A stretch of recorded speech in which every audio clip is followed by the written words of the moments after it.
From the library of the New York Stock Exchange at the corner of Wall and Broad Streets in New York City, you're inside the Ice House, our podcast from Intercontinental Exchange on markets, leadership, and vision in global business. The dream drivers that have made the NYSE an indispensable institution of global growth for over 225 years. Each week, we feature stories of those who hatch plans, create jobs, and harness the engine of capitalism. Right here, right now at the NYSE and at ICE's exchanges and clearinghouses around the world. And now welcome inside the Ice House. Here's your host, Josh King of Intercontinental Exchange.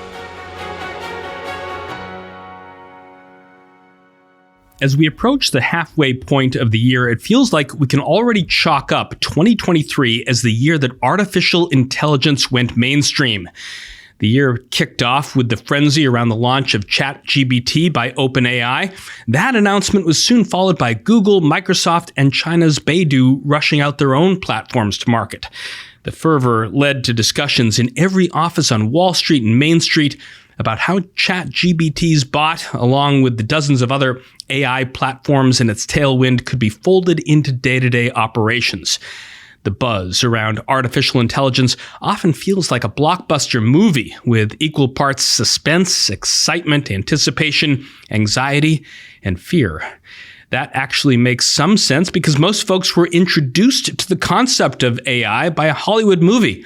And depending on your age, you're likely thinking about Ex Machina, I, Robot, The Matrix, Terminator, or Stanley Kubrick's 2001: A Space Odyssey.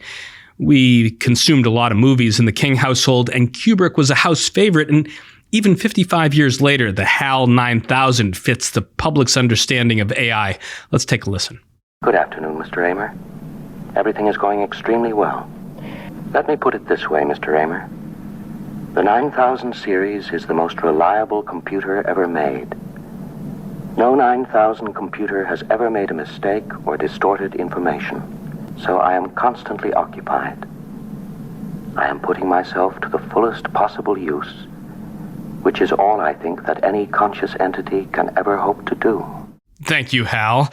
The emotions around artificial intelligence seem to have peaked with the ChatGPT fervor of 2023, and with time, I guess so will the public's fear of it.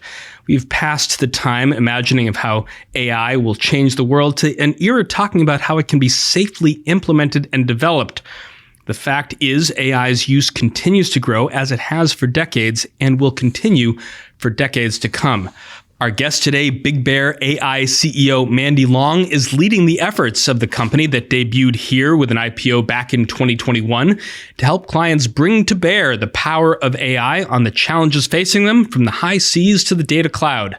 Our conversation with BigBear.ai CEO Mandy Long on the current state of AI, the future of the sector, and commercializing cutting-edge innovation. It's all coming up right after this. And now a word from Genpact. NYSE ticker G. We are currently encountering delivery delays. Genpact is transforming supply chains using real-time data to help manufacturers keep goods flowing from the warehouse, so cupboards are never bare at their house. We are in the relentless pursuit of a world that works better for people. Our guest today, Mandy Long, was appointed CEO of BigBear.ai, that's NYSE ticker symbol BBAI, in October 2022. She joined the company from IBM, where she held a number of leadership positions over her tenure, including VP of IBM's IT automation, Vice President IBM Integration and Application Platforms, and other roles. Prior to joining IBM, Mandy held the position of Vice President of Product Management at both Modernizing Medicine and Experian Health.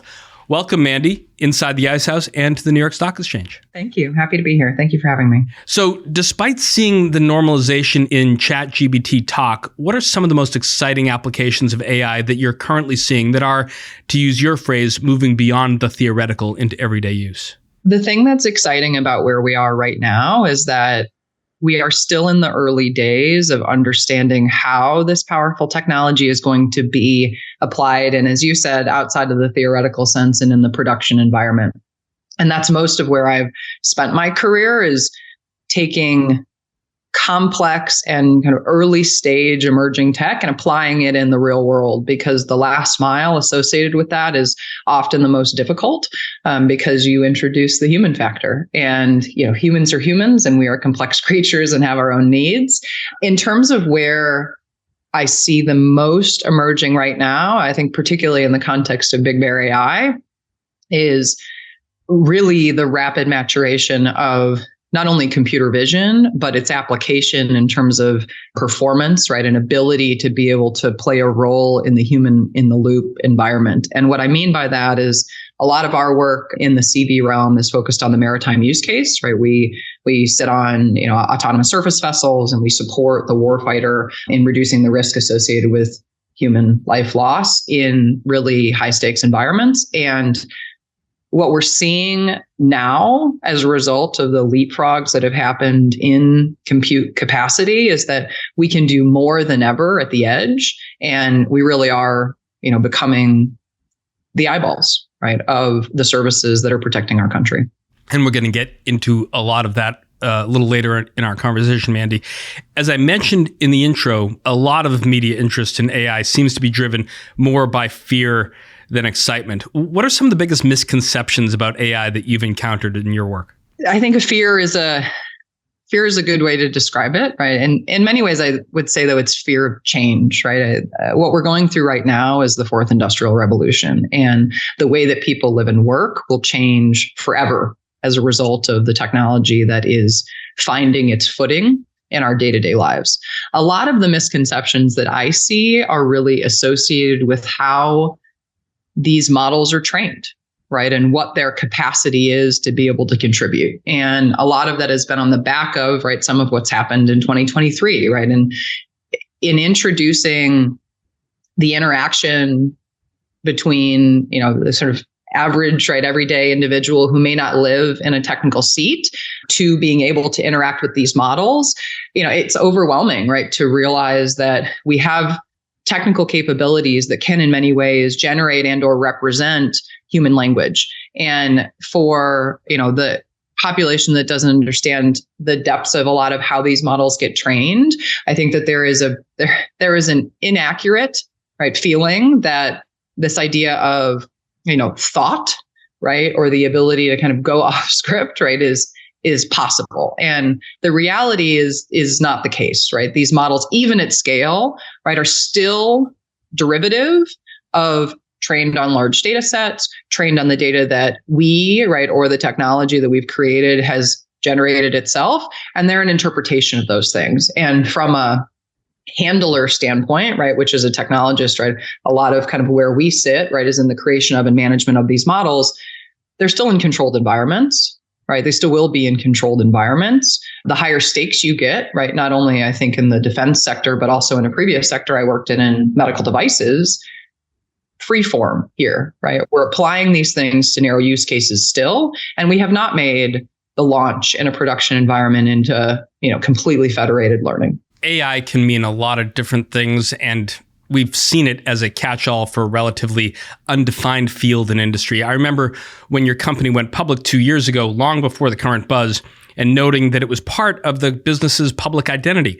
How does Big Bear AI differentiate itself from other companies in the AI space? Give us just a quick elevator pitch before we get into more detail later. Yeah, the biggest thing that I spend a lot of time talking about as we meet with customers and partners and the market in general is that what makes us different is that, we're not an all-you-can-eat buffet of AI, right? We do very specific things. And it's one of the reasons why our mission is focused around delivering clarity for the world's most complex decisions. We live in the edge cases, right? We work on the stuff that most other companies cannot work on, right? They don't have the subject matter expertise, nor do they have the access associated with being able to train models that can be applied in these environments. And so the way that I boil it down for folks is that we do work in 3 markets. We work in supply chains and logistics, we work in autonomous systems, and we work in cybersecurity. And within those buckets, we're not an all you can eat, right? We're not a do everything. We are laser focused on the critical path. So we deliver technology for the edge cases that others do not address. Can you talk about the acquisitions that make up Big Bear AI and how they were brought together prior to going public in late 2021? Certainly. So, and you're right. A common misconception that I bump into, right, in my new spot in the role is that, we're a new company, right? We're an emerging technology company. And, in many ways, that's couldn't be farther from the truth, right? A lot of the capabilities that we have been around for, not 5 years, 7 years, we're talking 10 years, 20 years, and used in and by some of the largest organizations that exist in the world. And a couple examples, right? So, the ProModel acquisition, which is one that we brought in just a little over a year ago, has an extraordinarily robust and market-leading capability in discrete event simulation, which, is, I think, in many ways the prior term for the buzzword now, which is digital twins, right? So how do you create a high efficiency simulation environment to be able to support decision making? And if you're a complex manufacturer or you are working in some of the disruption that's happened in the global supply chains, it's very expensive to guess. And what our capabilities do and have been used for years is to take the guesswork out of it, right? Because we can build N number of simulations and models and make recommendations for how to deploy capital. And if you're doing it at the scale that most of our clients are doing it at, we sit in the critical path. Talking about sitting in the critical path, before we get into more recent activities of Big Bear, I wanted to hear how you found your way to that critical path, from swimming in Olympic trials to swimming among these tech giants on the cutting edge of computing. Was technology something that you were interested in when you were growing up in Chicago? I came up in tech by accident, right? As an undergrad, I was an economics major, and I, for the longest time thought that I would go into banking. And I graduated in 2008, which was not the year to go into banking. Right. And I got an interview with a company that didn't really have a website, that I didn't know much about. And I got on a plane and I flew to Madison, Wisconsin, and I walked into the doors of Epic. And I think that the universe lined up for me in a major way, because as a person who, my roots are in creative and I love solving difficult problems and problems that matter, I found my home in healthcare. And I spent, over a decade working in some of the most challenging environments and the environments that matter. And so while I would say I wasn't born a technologist, I've certainly become one. And talking about not being born a technologist, you've said that your father often took you to his corporate events and conferences. How did that exposure and his guidance help you along in your career? My dad has been one of my greatest champions. And he, even from when I was young, right, I think what I learned in those environments was that I had to get really comfortable really quickly with the fact that I was never going to fit into the traditional mold. And I had to get very comfortable with myself, right, and the skill sets that I brought to the table, and recognizing that while I might not, look like, act like, speak like, right, a lot of the folks who sat in those roles, it didn't diminish what I could bring to the table. And it was really a privilege to have a parent who was committed to, in many ways, trying to make me swim in the deep end, right? I mean, no question, but it's how I learn, right? And I think he recognized that really early. And so that was how I learned. We talked about your dad. Let's talk about your mom. She was a senior manager at EY, but also modeled this strong separation of work and home life that a lot of us struggle with. How have you been able to find that balance with your children, or do they end up schlepping to conferences with you? They have. I want to be honest, that has definitely happened. My mom was this amazing, she made this extraordinary choice. I have two siblings, where she was a senior partner at EY. She was making her way, and she made a choice to be a full-time mom and advocate for us. And what I saw in that was that my mom was always present, right? So it was whether I was doing the swimming events or whether I was picking up a new activity or whether my siblings were doing different things. We went to colleges all over the country. My mom has been this constant foundational presence in my life that, she has made supporting me, a key priority for her. And I think that has something that has fed into how my husband and I parent, right? So we have 4 very young kids, right? My youngest just actually turned 5 yesterday. And we have identical twin boys, and they're 7, and then my oldest daughter is 9. And I think that the thing that I have come back to over and over and over again is that I'm going to be a mom first. But I think because of the way that the world has changed with COVID, I don't have to choose whether or not I'm also going to be a CEO. And what it means for me is that, to your point, yes, right. Sometimes my kids are there. More often than not, right, as today I'm working from home because my husband and I are doing the trade-off because he's traveling and I'm here, is that my kids sometimes join me for calls. They've joined me for all hands. And I get to fit in the minutes, which is something that I've really come to love, is that I think before I had this hypothesis that the way that it had to be done was that I had to build these solid walls, right? I was going to leave in the morning. I was going to do my thing at work. I was going to wear that hat. And then I was going to come home, and then I was going to be mom. And frankly, that's just not how I want to do it, right? Nor is it what works for me and my husband. And so instead, right, I'm a mom all the time, right? And I get the privilege of being a mom in the minutes between calls and seeing a lot of the things that I think I would otherwise miss if I was in an office all day. We talked about your first gig at Epic. That opportunity took you to IBM to work with Watson, which of course is named for the person who brought the company public in 1910 and was one of the most well-known AI platforms. I just want to hear Watson and a man named Bob from a meeting that they had back in 2016. Bob Dylan. To improve my language skills, I've read all your lyrics. You've read all of my lyrics. I can read 800 million pages per second. That's fast. My analysis shows your major themes are that time passes and love fades. Well, that sounds about right. I have never known love. Maybe we should write a song together. I can sing. You can sing? Doobie-bop, bebop-a-doo. Doobie-doobie-doo. Do, doobie-doo. Mandy, the NYSE's President Lynn Martin began her career at IBM and often talks about the mark that environment had on her career success. How did your experience at IBM shape your leadership style?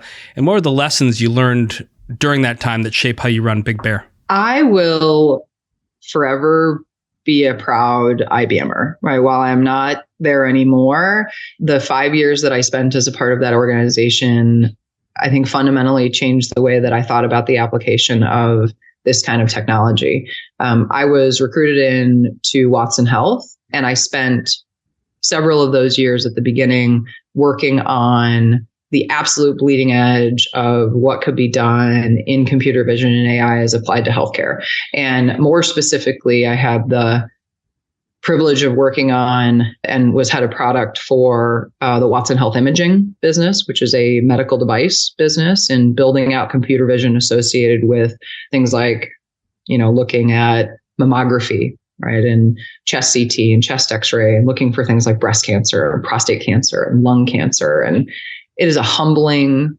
thing to realize that and really start to wrap your head around the reality of the role that you're playing as a technologist in supporting clinicians and making decisions that affect people's lives. And that was frankly, a life kind of altering moment for me, was having the responsibility of the teams that were building that type of tech. And then I brought that even further when I became head of product for Watson for Oncology and Watson for Genomics, right? Which were and those are some of the names, right, that most of the folks in the public know. IBM was way out front in talking about the role that artificial intelligence was going to be able to play in medicine.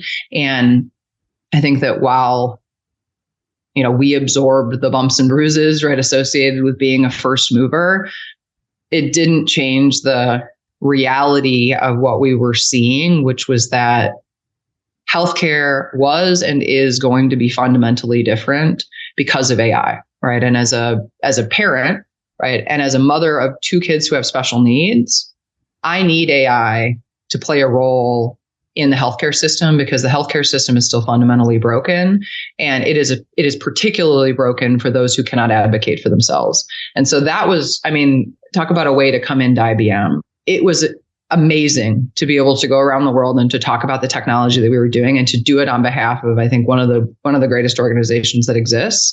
And then I had the privilege of moving into IBM Software, right, which is another remarkable part of the portfolio. And I played a role in their leadership team in their automation business, right, which is one of their big bets, right? And so I went from kind of living in verticalized technology and the application of AI, right? So very use case narrow, right? We're focused on this disease and this thing, and I made the jump to horizontal, right? And so I went into broader automation technologies that were being applied to every sector. And I think that when I reflect now on kind of what prepared me for this role, I think it was that I saw and lived, right, global, at scale, horizontal and vertical technology with the use of AI in production, with incredibly critical use cases and incredibly complex clients. And when I look at what we have at Big Bear and kind of what brought me here, because the one area that I really hadn't touched, right, if we're being honest, is the defense and intelligence community, right? So that was a domain jump for me, but I still felt really prepared because for my whole career, I've been learning new domains, right? Whether it's subsegments of the healthcare industry or IT or what's being done in the integration business on a global basis. I'm not afraid of learning the new domains, because what I've come to realize in doing complex software and complex technology is that most often, while the vernacular might be different, the problems are the same, right? They're often rooted in the ability to communicate, the ability to process information at scale, and the ability to arm decision makers with the right info. So, Mandy, you were announced as CEO late last year, and according to our research, we're charged with turning around the company. What needed to be turned around? Big Bear was definitely in, I think, unequivocally a pretty difficult position. And I have worked in turnarounds and high growth. And so that, made me comfortable coming to the table in it. But most of what needed to actually be turned around had nothing to do with the foundational capabilities of Big Bear AI, which is a champagne problem, right? Most of the circumstances that I walked into with kind of, difficult situations, you have angry customers, right? You maybe have a lot of marketing and a little technology. I mean, these are the problems that we all know about. None of those were present here. In the time that I've been in the seat, I have gotten exactly 0 escalation calls around unhappy customers. I don't know a single other CEO who can say that, because we do the right thing, right? And our customers love us and trust us to work on the edges, right? We work on the hard stuff, and we're not afraid to do it, and we'll do what it takes to get it done well. We had definitely gotten ahead of our skis in terms of scaling, right? I had one of my team members, I think, put it really beautifully, which is we just bought too big of shoes. And that was, I think, the root of kind of what was putting us in a tough position was we had scale. We had bought too big of shoes, right? We had scaled maybe before we were kind of ready in terms of the business that we needed to deliver on. And then a lot has happened in the capital markets. And so what I've been focused on is kind of, one was get us in a position from a liquidity standpoint where we're like, we can just put that behind us, which we've done. But the bigger area, which is is really the fun part, is we have a formidable technology portfolio that nobody knows about. And so most of my work in kind of this turnaround, right, and the team's work in it, has a lot less to do with building and a lot more to do with educating. Right. And so that's a lot of where I'm focused on today. So I want to talk a little bit more about the fun part as we headed into the break. You saw quick success upon taking the office. An article from January of this year wrote, and I'm going to quote it, barely 90 days into her tenure as Big Bear AI's CEO, Mandy Long can already boast a handful of significant victories. Mandy, talk about some of your top strategic priorities that you've implemented and your vision for the company since you came on board. Yeah, and that is a very nice headline. So thank you for sharing that. I put 3 things in place when I walked in the building, and they have continued to be the most important priorities for us as we go forward. Like, I am an outcomes person, and I believe that we should put people in a position where they figure out how. As long as we know where we want to get to, right, the path can change and we can pivot, but we need to know where we're going. And that was focused on 3 things, right? The first was make lemonade, right? Or repeatable patterns. Do more of what we're good at, because we are good at a lot of things. The second was good housekeeping. And some of that's not, sexy or fancy or whatever it is, but it's, we have to do adulting, right? We have to make good decisions as it relates to spend. We have to make good decisions around where we're going to invest and scale. And we have to live in the reality that we are the stewards of the business. Like no one's showing up telling us how to do this. It's on us. And the third was find rare earth, because a lot of what's been kind of buried in the business, right, through the consolidation of the different entities and the kind of noise in the market, is that I think we lost a lot of what actually made the company special. And what was interesting was that we didn't lose it and it went away. We lost it and it was just over there and no one was paying attention to it. And so the Find Rare Earth initiative for us has actually been already bearing fruit, but we do those three things. And I think if you talk to anybody within the company, right, those are the three things. We talk about them every time we do an all hands. We talk about them in all of our executive leadership calls. Everything we do is rooted in those three things.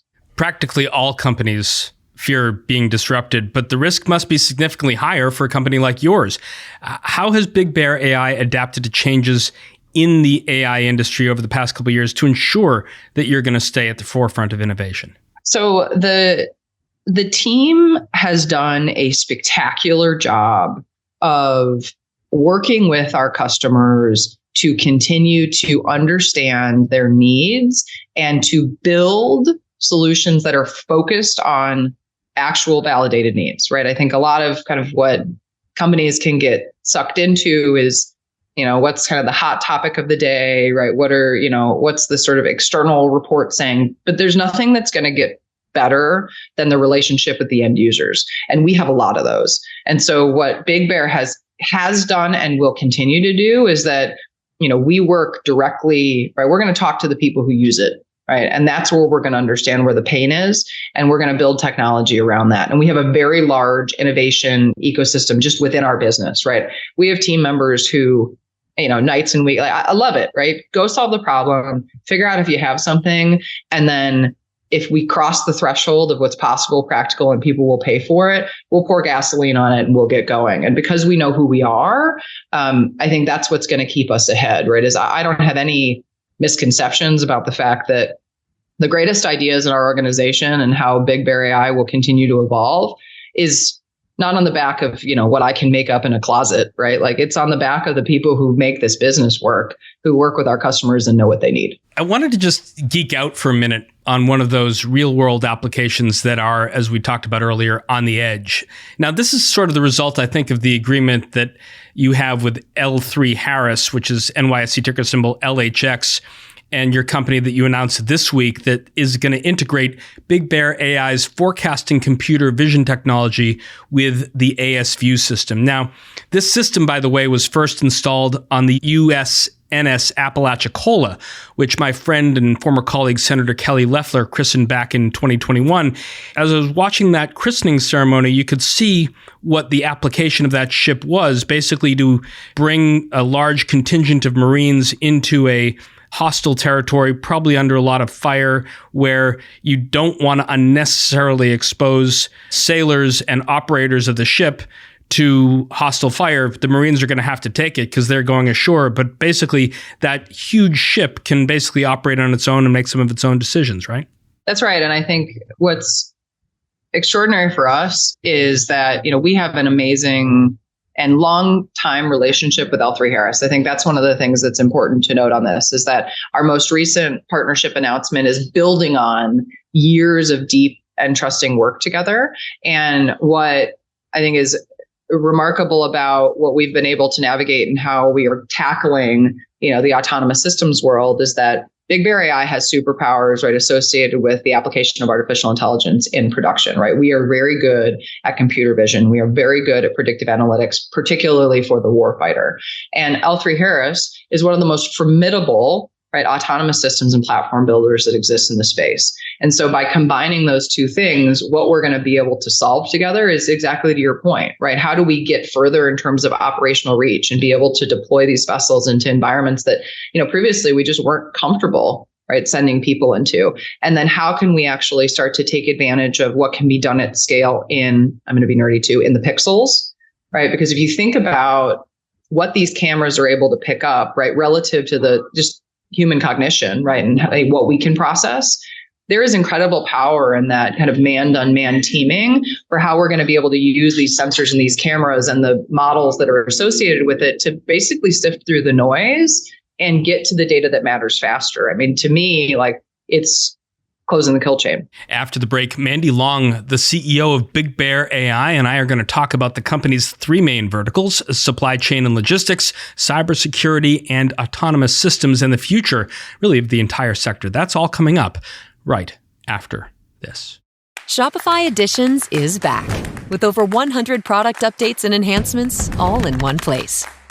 Explore our latest solutions for every aspect of commerce, from starting and scaling a business so you can sell everywhere easier, to flexible components for enterprise needs. Businesses can choose which technologies they need to create the customer experience they want. And developer tooling to customize any commerce experience. We know how important it is to offer the right mix of power, flexibility, and customization across our surfaces. No matter what you're building, you can build for the long term with Shopify. Visit shopify.com/editions. Welcome back. Before the break, I was talking to Mandy Long, the CEO of Big Bear AI, about current topics in artificial intelligence, her career, and the history of the company that she's leading. Mandy, you mentioned Big Bear AI's work with AI and autonomous systems. Before the break, we were talking about that. I believe over 90% of your business is tied to government contracts. We talked before the break about L3Harris and the Navy, but how are you working with the overall Department of Defense to support, for instance, their work in Ukraine and elsewhere? Absolutely. So you're right? The vast majority of our business is focused on work in the defense and intelligence communities with the U.S. federal government, and we're proud of that legacy. I want to be fair, right? We do have a existing and growing private sector footprint, right? We do work with everything from complex manufacturers in the industrial base, warehouse operations, logistics, life sciences. So I want to acknowledge that a lot of the we talked about horizontal technology earlier. A lot of that technology is applied on both sides of the bridge. But when we think about the work that we do for DoD, a lot of it's really focused on three core areas, right? One is that we do a lot of work in helping the federal government and specifically the defense community in organizing information so that they can make determinations for how to deploy resources, not only at a strategic basis, right? So if you think about like force management at scale or how to deploy resources, from a logistics standpoint, but also in the land of the operator. So how do you go from strategic decision-making kind of all the way down the pipeline into operational and tactical decision-making? We provide a lot of technology that lives in that bucket. That's become a really important part of our business, particularly because of what's happening in the world right now, right? We have a pretty unprecedented amount of disruption happening to global supply chains. As we think about how the battle space is evolving, the decision cycles are just different, right? And they will be fundamentally different because many of the new battle spaces that we're looking at, right, are areas that we haven't really had to touch before, right? It's the world like cyber, right, and space. And we spend a lot of time, and we have, a good chunk of our portfolio business that is focused on supporting those things.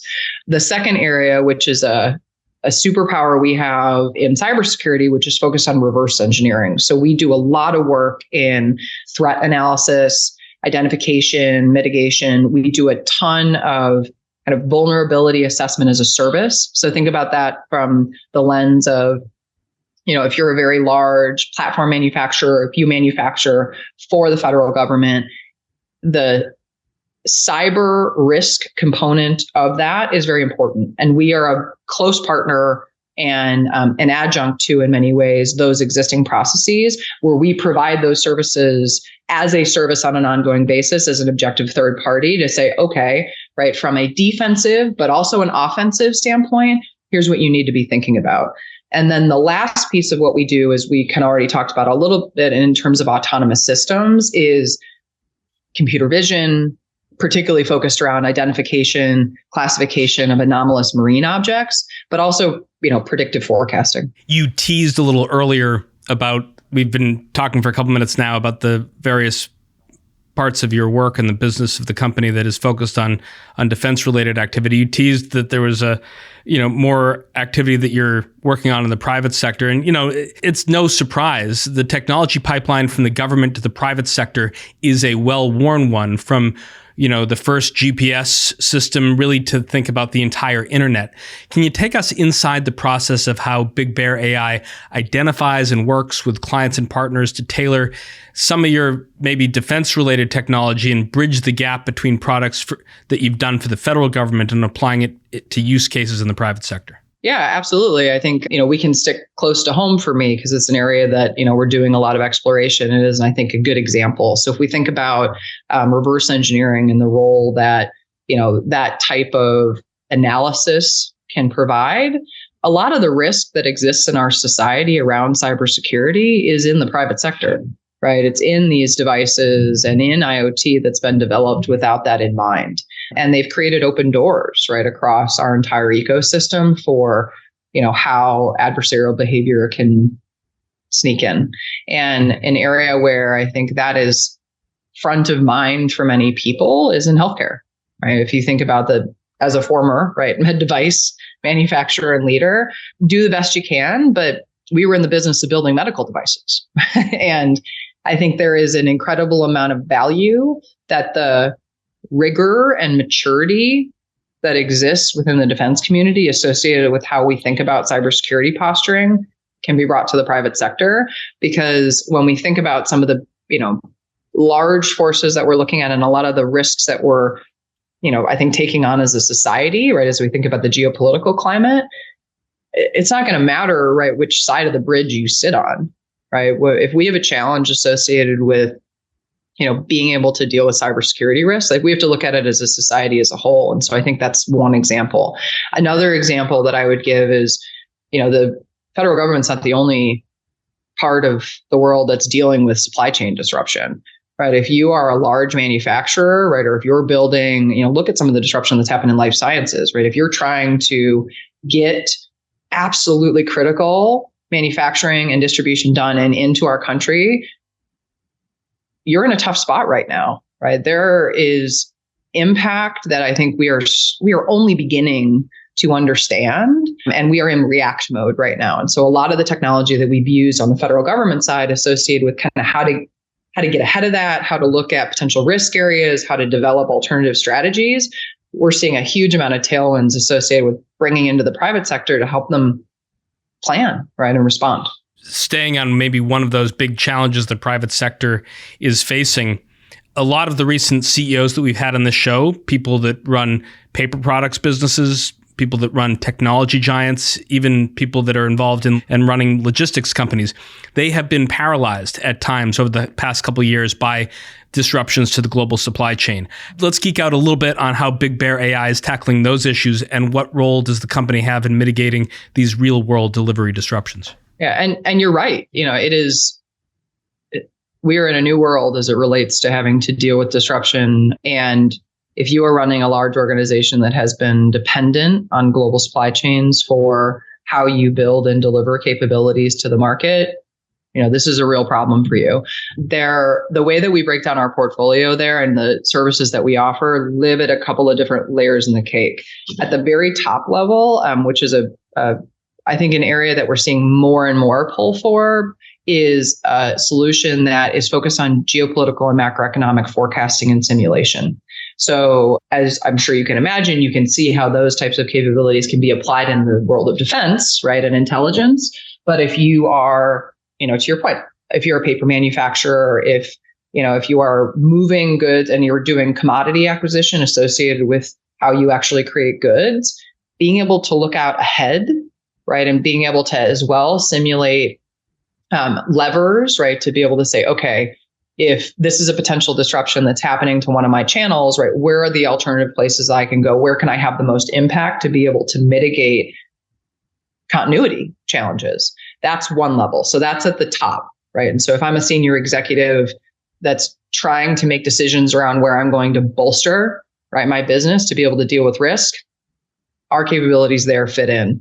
But we go all the way down the stack to, even at a hyper tactical level, we have a digital twin, right? A simulation capability that's used by many of these manufacturers today that we will be able to, or we can, right? And we do today, we have full visualization and analysis of whether you're having to reformat, how your manufacturing floor is set up, because frankly, you're seeing a massive upheaval in terms of the amount of throughput that you need to be able to deal with, or you're seeing impacts in human labor, associated with having to introduce robotics, to your processes.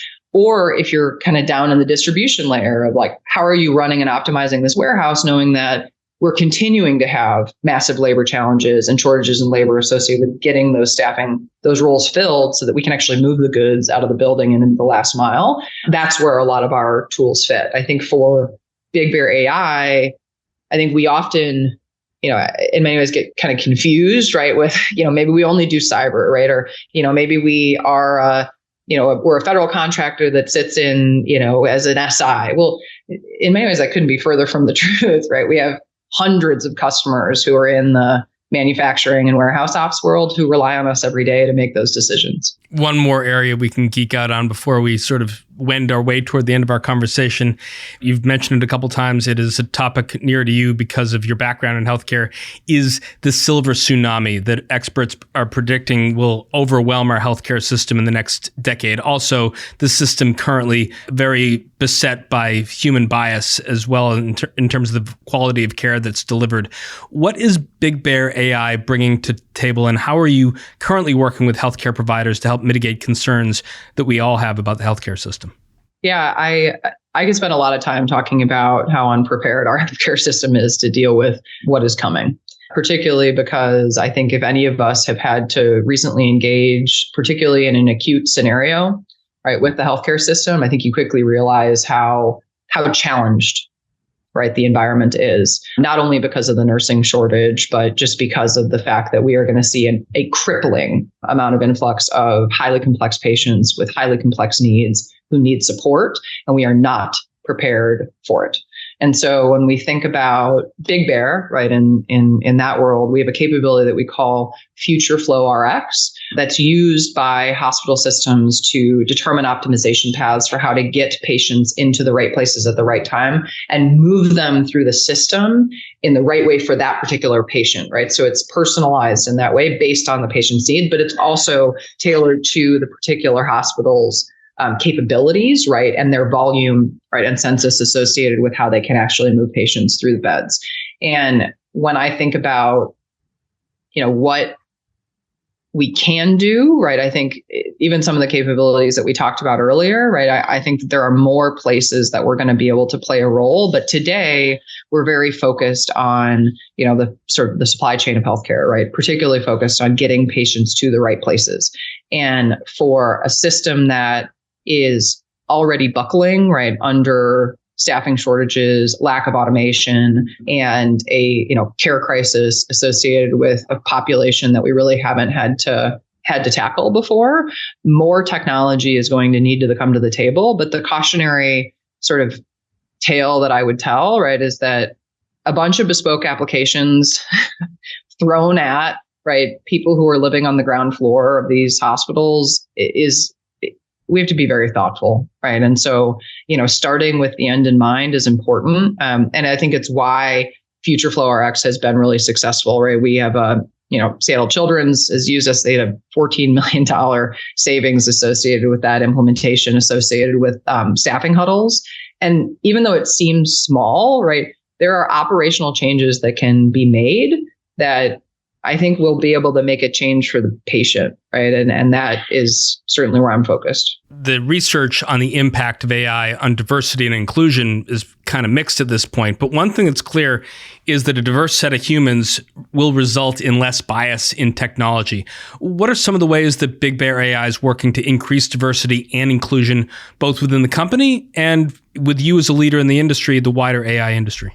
Yeah, I'm glad that you asked about both sides, because I think that the idea of bias, is not solely rooted in the data, I think that's a lot of where it's been focused. And it's true, As you think about model training and the impact of bias, That is a real thing, but there is a human component of bias as well. One of the things that I think is particularly exciting about this shift as a society that we're going through, and as someone who identifies this way, I think we at Big Bear, we embrace the neurodivergent, right? We think about neurodiversity. I think we have the tools and technology today that enable people who are neurodiverse to participate in a way that I think, like we talked about earlier with my dad, right? That wasn't necessarily the way, right? That door wasn't always open prior to what's available now. And when we think about bias as a company, we're really focused on continuing to check ourselves and making sure that we bring people to the table and people to the organization who know that we want them to use their voice, and that what makes them, different, right, is what's going to make us successful, right? We are a company that prides ourselves in hiring and retaining people who can do things that other people can't do, right? And I think that that's a very different tagline than a lot of other organizations have. Hiring people who can do things that others cannot do. So in that category, I think we looked at your website. You currently are listing 110 open jobs. How are you managing growth and also able to get the talent that you need, people who can do the things that other people can't do? So we are growing, right? As you noticed, we're one of the organizations right now that is experiencing an incredible amount of tailwinds associated with our capabilities, because like the 3 markets that we talked about, every single one of those is going through unbelievable change. We are spending a lot of time trying to, I think, reintroduce ourselves to the world, right? Because so our earlier discussion, I think a lot of people don't know what Big Bear AI does, right? And they don't know how extraordinary the people are that make up this company, right? We're a mission-driven organization in a way that, I think is very motivating for the people who are here. And, our job as a leadership team, right, is to continue to get out there and talk about that, so that, if you're a person who has a skill set to bring to the table and, you want to make a difference in an area that really matters, right? Whether it's in healthcare, whether it's in national security, right? We like people who care, right? I would hire all day raw materials and we will teach the domain, right? But what we need more than anything in the world right now is, people who want to be here, because what we do, as we said, right, we sit on the edges. Our customers call us when they've got really complicated problems, and that requires a very specific skill set. Shifting from staffing to adoption, there's been a lot of news lately related to AI and safety, from things that Elon Musk has said to things that President Biden has said. I want to listen to a clip from a recent news story on how the Biden White House is viewing the topic. And looking live at the White House, where President Biden just wrapped up a meeting with his scientific advisors, a lot of the focus was on artificial intelligence and the threats it can pose. That meeting comes at a time when ChatGPT and deepfake videos are making the emerging technology very real for many Americans. AI can help deal with some very difficult challenges like disease and climate change, but also have to address the potential risk to our society, to our economy, to our national security. Well, House Democrats introduced the AI Bill of Rights in January, but House Speaker Kevin McCarthy has yet to bring up the legislation for a vote. The White House is also calling on Congress to pass legislation restricting the personal data that tech companies can collect on Americans. Mandy, how does Big Bear AI ensure ethical use of AI and its products, and ensuring the technologies they're using are going to end up being safe? It's a part of our DNA, right? So, we are responsible for and play a role in the national security of our country on a daily basis, and we take that responsibility very seriously. There's a comment, though, that I'd like to make around some of the kind of recent language that's come out around the maturation and use of AI. I think this whole idea of pausing, right, or stopping, or, putting shackles on is something that our adversaries would absolutely love for us to do. And I would like to just encourage folks to remember that we do not live in a world where we get to set the pace. And what is happening under our feet right now is that we are going through an industrial revolution that is going to fundamentally change the way that the world works and the way that the world lives.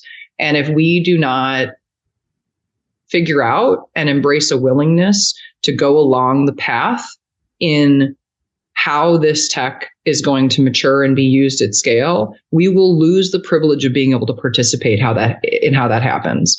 And it is, I mean, frankly, frustrating for me to hear that position, because I think it comes from a good place, right? No one wants unsafe technology in the market. I built medical devices for a living. I understand, right, more than many, how important it is to make sure that you get it right whenever you can. But this idea that we can just stop and go sit in a lab and figure it out is just, it's unrealistic, right? Particularly given some of the geopolitical things, right, and factors that we're seeing right now.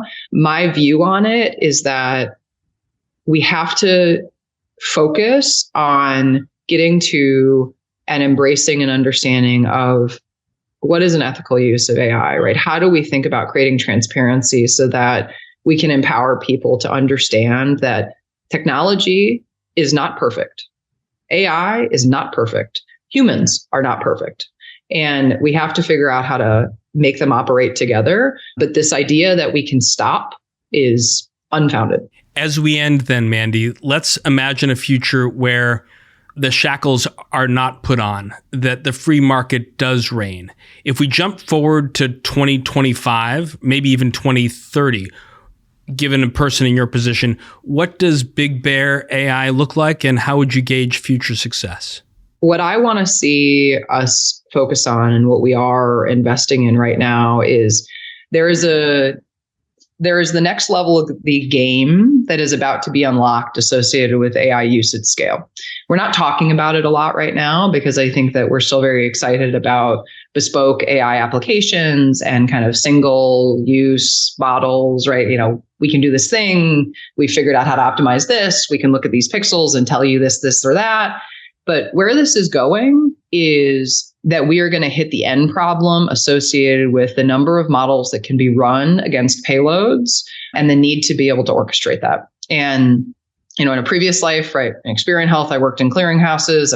I've kind of watched the movie a few times associated with what happens when you have too much volume.